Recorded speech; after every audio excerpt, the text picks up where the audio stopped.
दोस्तों नमस्कार, स्वागत है आपका बड़ी खबर बड़े खुलासे में।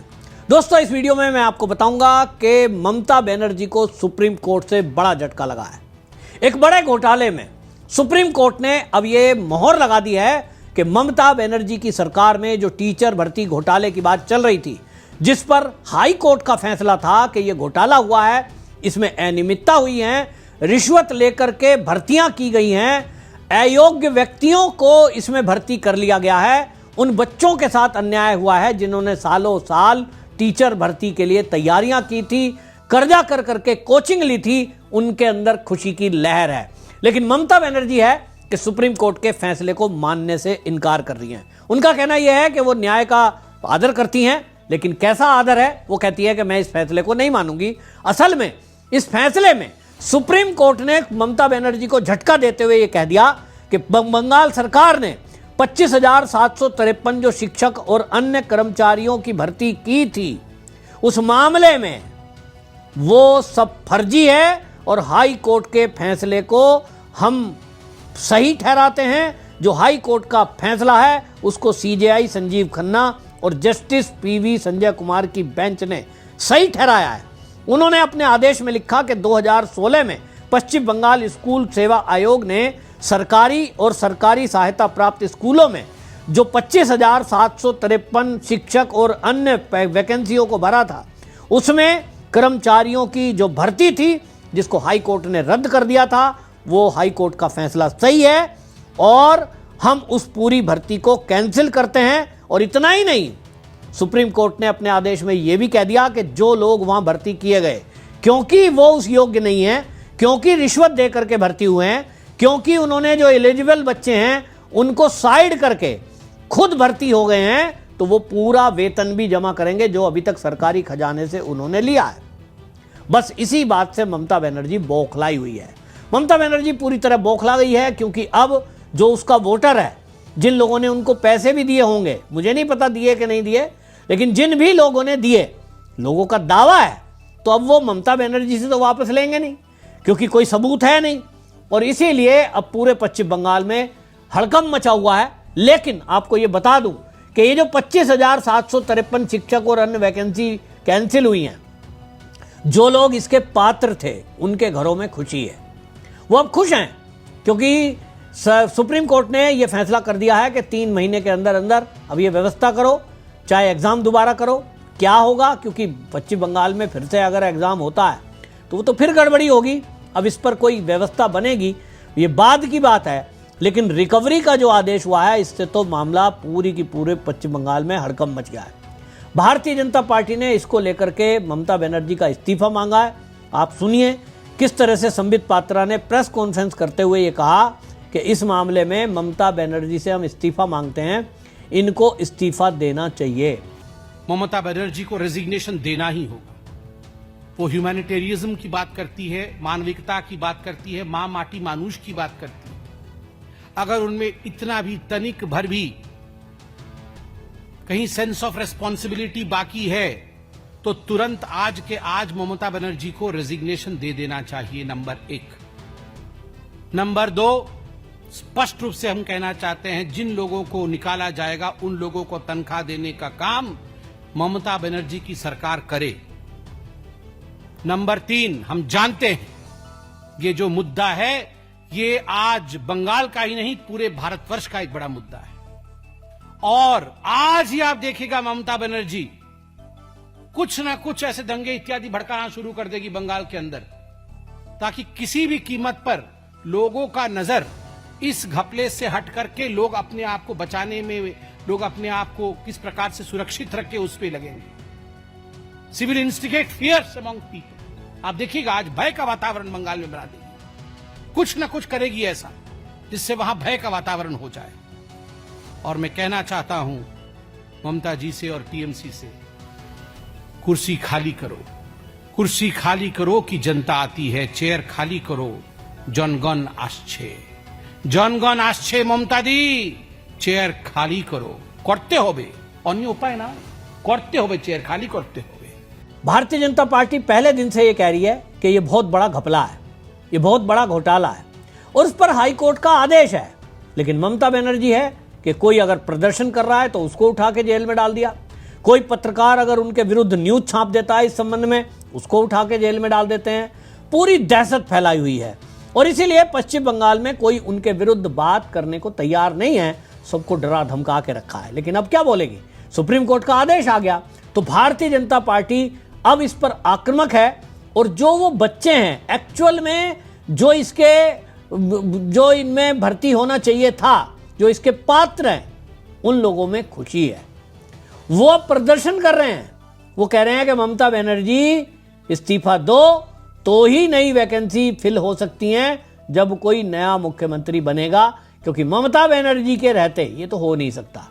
तो ममता बनर्जी इस्तीफा देंगी नहीं, क्योंकि उन्होंने कह दिया सुप्रीम कोर्ट का तो मैं फैसला नहीं मानने वाली, यानी वो लागू ही नहीं होने देने जाती। किसी टीचर को वो निकालेंगी नहीं, तो जब निकालेगी नहीं तो रिकवरी का तो सवाल ही नहीं उठता। तो अब देखना यह होगा कि ममता बनर्जी जब सुप्रीम कोर्ट को सीधा सीधा चुनौती दे रही हैं, मैं सुप्रीम कोर्ट के आदेश को नहीं मानती, और ये पहली बार नहीं है।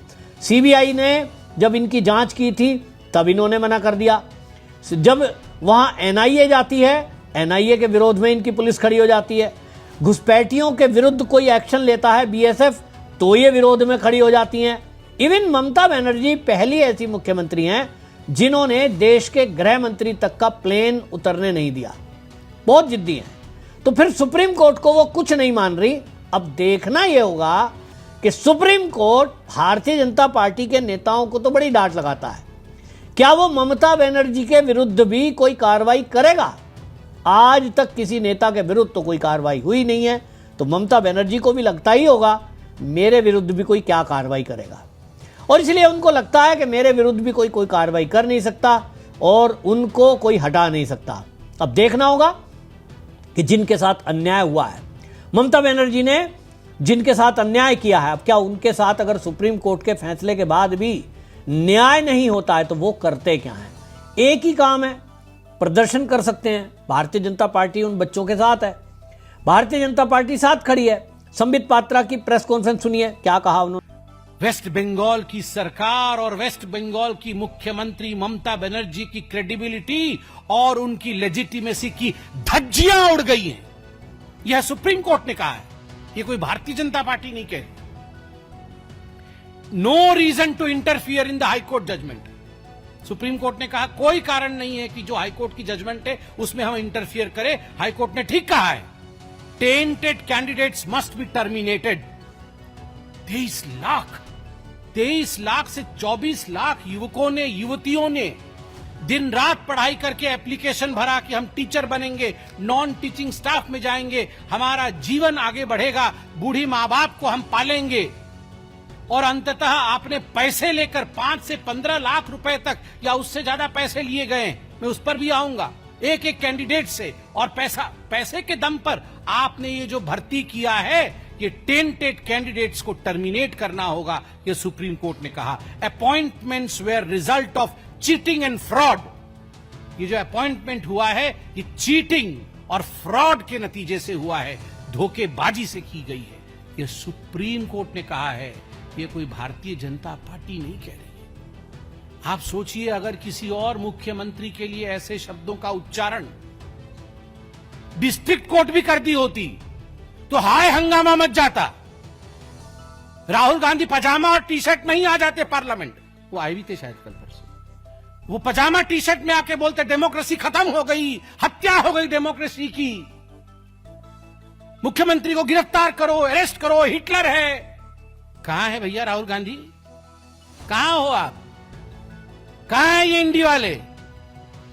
आओ ना। ये डिस्ट्रिक्ट कोर्ट ने नहीं, सुप्रीम कोर्ट ने बताया है। और ऐसे रिक्रूटमेंट स्कैम्स के लिए याद करिए, हरियाणा में पूर्व में मुख्यमंत्री जेल गए हैं, जेल। दीदी जेल जाएंगी, अलबत्त जाएंगी। हिंदुस्तान में कानून का शासन है, और एक बार हमारी सरकार बनेगी बंगाल में, the full force of law will come upon Mamata Banerjee. पूरा फोर्स जो कानून का है, नैतिकता का है, भारत के संविधान का है, उसके मुताबिक जिन लोगों ने हजारों लाखों लोगों के जीवन को नारकीय बनाया है, उनको दुख दिया है, प्रताड़ना दी है, वो जेल के सलाखों के पीछे होने ही चाहिए। मैं आज न्यूज में देख रहा था, कितने लोग रो रहे हैं, कितनी टीचर्स रो रही हैं, उनका घर बर्बाद हो रहा है। ये जो अभी लगभग 26,000 लोग निकाले जाएंगे, क्या लगता है आपको, अगर भ्रष्टाचार के माध्यम से भी जो टेंटेड हैं उनको भी रखा गया हो, तो उनके जिंदगी पर भी क्या गुजर रही होगी? क्योंकि ये सारी घपलेबाजी, घोटालेबाजी ममता बनर्जी की सरकार ने किया है, इसलिए लाखों लोग आज परेशान हैं। ममता बनर्जी जी से आज हम सब डिमांड करते हैं कि जो 25,750 लोगों की तनख्वाह बंद होगी, ममता बनर्जी टीएमसी के फंड से, सीएम रिलीफ फंड से उनका भरण पोषण करे और उनको सैलरी दे, उनको सैलरी दे और उनका भरण पोषण करे। और ममता बनर्जी ने कल कहा है सुप्रीम कोर्ट के इस जजमेंट के पश्चात कि ह्यूमैनिटेरियन ग्राउंड में, ऐसे ह्यूमैनिटेरियन तो ग्राउंड तो वो समझती ही नहीं, ह्यूमैनिटेरियन ग्राउंड पे मैं सुप्रीम कोर्ट की जजमेंट को नहीं मानूंगी। I will not comply by the orders of Supreme Court. मैं नहीं मानती हूं, मैं खारिज करती हूं सुप्रीम कोर्ट के ऑर्डर को। मेरा सुप्रीम कोर्ट से भी सविनय निवेदन है कि ऐसे विषयों को सुओ मोटो उठाना चाहिए और contempt of court Mamata Banerjee और तृणमूल कांग्रेस की सरकार पर लगना चाहिए। किसी मुख्यमंत्री की हिम्मत हो सकती है ऐसे, वो सुप्रीम कोर्ट के लिए कहे कि हम सुप्रीम कोर्ट के ऑर्डर को नहीं मानेंगे? This is Hitlership. ये होता है डिक्टेटरशिप, ये होता है हिटलर बनना। जब कोई व्यक्ति उठकर कह दे कि मैं सुप्रीम कोर्ट को नहीं मानती, मैं सुप्रीम कोर्ट के जजमेंट को नहीं मानूंगी, ये होता है डिक्टेटरशिप। और इसलिए इस तालिबानी डिक्टेटरशिप शासन के खिलाफ आज बंगाल की जनता को एक होने की आवश्यकता है। याद करिए वो पार्थ चटर्जी, सब लाया हूं मैं, वो पार्थ चटर्जी जो गिरफ्तार हुए थे 2022 में, उस समय वो पार्थ चटर्जी स्टेट के एजुकेशन मिनिस्टर थे। और स्टेट के एजुकेशन मिनिस्टर के साथ साथ कौन कौन गिरफ्तार हुए थे? एमएलए मानिक भट्टाचार्य, एमएलए जीवन Krishna Saha, TMC leader Shantanu Kundu, TMC leader quintal Ghosh. तो सुना आपने, संबित पात्रा साफ साफ कह रहे हैं कि सुप्रीम कोर्ट के फैसले से यह सिद्ध हो गया कि यह बहुत बड़ा घोटाला था और हम सीधे सीधे ममता बनर्जी का इस्तीफा मांगते हैं। लेकिन मांगने से अगर इस्तीफा ममता बनर्जी दे रही होती तो वो फिर ममता बनर्जी ही ना होती। कितना ही मांग लो, दंगा हो जाए, फसाद हो जाए, वो कह देंगी हमने कराया ही नहीं, ये तो सब बीजेपी वाले हैं, आरएसएस वाले हैं। और इसलिए इस घोटाले पर भी वो क्या बोलने वाली हैं, अभी तक तो बोला नहीं है, कल को बोल देंगी कि सुप्रीम कोर्ट, पहले से बोलते ही आए हैं कि सुप्रीम कोर्ट में तो बीजेपी जो चाहती है वो फैसला करा लेते हैं। इनको देश की किसी भी संवैधानिक संस्था पर विश्वास नहीं है, अपने हिसाब से चलने वाली है ममता दीदी। लेकिन अब सुप्रीम कोर्ट को देखना होगा कि जब उनके आदेश का पालन किसी राज्य में नहीं हो रहा है और राज्य की सरकार लोगों के साथ न्याय नहीं करती है, तो क्या वो इस पर एक्शन लेंगे? ये अब सुप्रीम कोर्ट को देखना है। इसमें भारतीय जनता पार्टी अपनी तरफ से जो कर सकती है वो कर ही रही है, जनता के साथ, बच्चों के साथ खड़ी है। लेकिन अब इसमें जब मामला फंसेगा न्याय संगत कि सुप्रीम कोर्ट की अवमानना होगी, तो क्या सुप्रीम कोर्ट के पास वो पावर है कि वो राष्ट्रपति शासन लगाकर केंद्र को कहे कि इन बच्चों को वहां एडजस्ट कराइए और जो रिश्वत देकर के भर्ती हुए हैं उनको निकाल कर बाहर करिए, उनसे रिकवरी करिए। देखना होगा सुप्रीम कोर्ट किस तरह से अपने आदेश का पालन ममता बनर्जी से कराती है। आपकी इस मुद्दे पर क्या राय है, कमेंट बॉक्स में जरूर लिखें, वीडियो को शेयर करें। वंदे मातरम।